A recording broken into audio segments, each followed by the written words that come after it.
Eneo hili hapo unaliona ni eneo la Shekilango.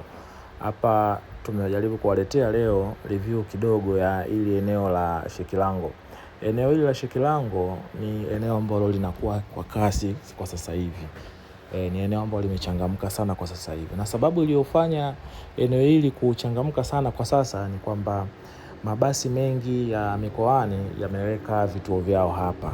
Kwa mabasi mengi yanaanzia safari zao hapa na yanamalizia safari zao hapa kiuhalisia.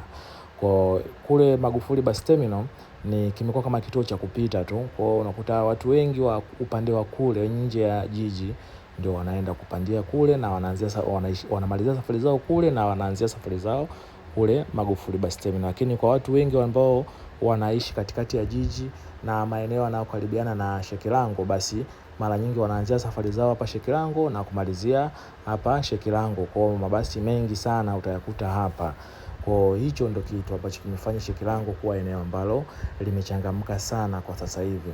Kwa hiyo kwa wale ambao mpo mkoani huko na nini, kwa ukipanda basi huko hakikisha unashukia eneo la Shekilango. Kwa ukishukia Shekilango unakuwa tayari upo katikati ya jiji kabisa, na hapa unaweza kuanzia hapa ukaenda sehemu yote. Kutoka hapa kwenda Kariakoo ni karibu, kutoka hapa kwenda Kigamboni, kwenda Mbagala, kwenda wapi, kwenda sehemu yote ya jiji kutoka hapa ni karibu na usafiri unapatikana. Iwe kwa Bolt, kwa namna yote ile ya usafiri, daladala na nini, unaweza kuanzia hapo kaenda sehemu yote ya jiji kiurahisi zaidi. Kwa hiyo kwa wale ambao mpo mkoani, hakikisha unapopanda basi lako usishukie Magufuli Bus Terminal, kule ni nje kabisa ya jiji.